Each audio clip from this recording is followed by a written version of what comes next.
The president of Venezuela's controversial Constituent Assembly has blamed opposition groups in the country for the financial sanctions recently imposed by Washington.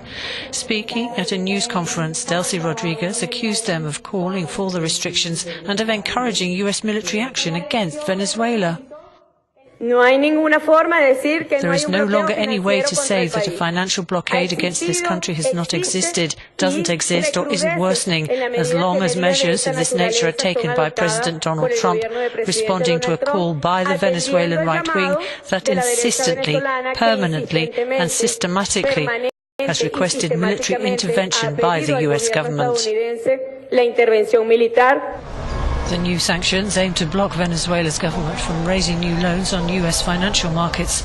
In response, President Nicolas Maduro says he intends to seek help from China and Russia.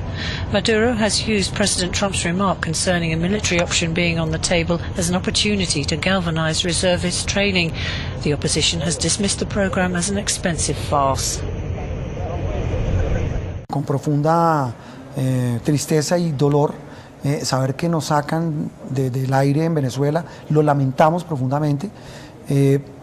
Nosotros, repito, siempre hemos trabajado con unos cánones de calidad periodística que implican rigor, contexto y la búsqueda de todos los puntos de vista. Y lo único que esperamos es que algún día el pueblo de Venezuela pueda volver a recibir la señal para seguir trabajando y seguir viendo lo que hacemos aquí sobre el caso Venezuela.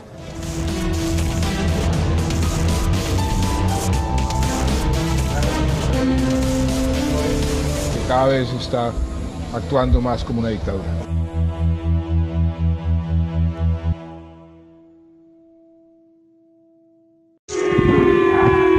Residents of Japan's northernmost island received so-called J alerts on their mobile phones to warn of North Korea's latest missile launch. An email was sent out and loud alarms rang in places, warning the people of Hokkaido to stay indoors. But despite the measures, some say they didn't know what to do. I had no idea where to go, I was confused and a bit lost, said this woman.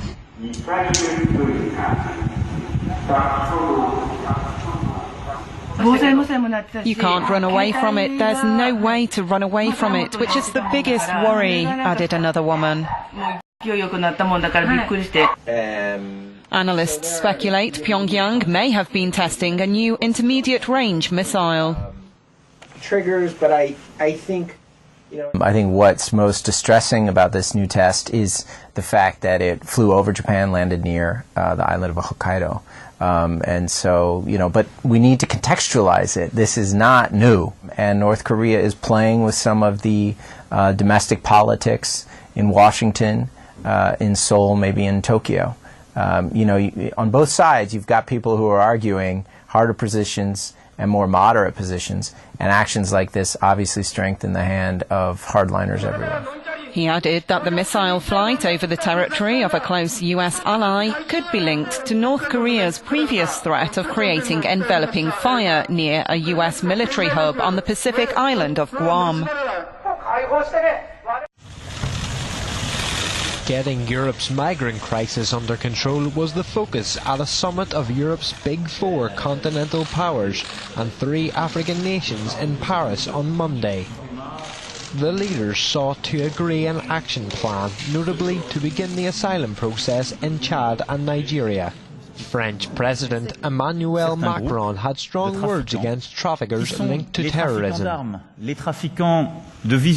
Some groups of traffickers who traffic weapons and drugs also have links to terrorism that have made the African desert and Mediterranean Sea a graveyard.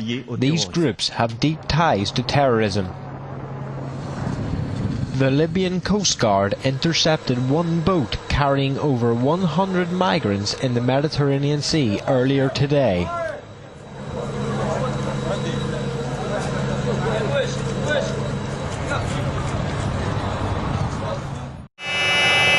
North Korea has fired a missile over Japan, drawing anger from its neighbour and marking a sharp escalation of tension in the region. Japan's warning system kicked in, urging people in the north of the country to take cover. The projectile broke into 3 pieces before crashing into the sea. Japan's Prime Minister Shinzo Abe said his government had been fully aware of the missile's movement immediately after it was launched and had been taking every measure to secure people's lives. He said this missile poses a serious and grave threat and it greatly damages regional peace and stability.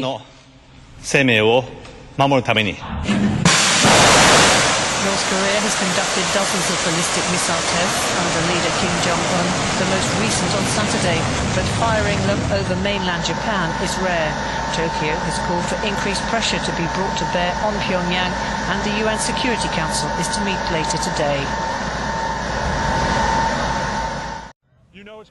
President Trump has promised federal aid to storm-hit Texas, but disaster reserves equivalent to €2.75 billion won't be enough. The bill for Hurricane Katrina ran to $52 billion.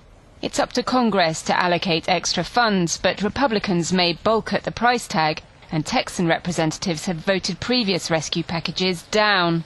We will get through this. We will come out stronger. And believe me, we will be bigger, better, stronger than ever before. The rebuilding will begin, and in the end, it will be something very special. And I just want to thank everybody. It is, as Donald Trump said, an expensive situation. Wall Street analysts estimate insurance losses equivalent to €17 billion. US taxpayers are likely to foot this bill too, as the National Flood Insurance Program is already broke. Itinalaw din na momento pa ang espasyo komersyal. Oras ng Tobago si Formen ng Deportivo.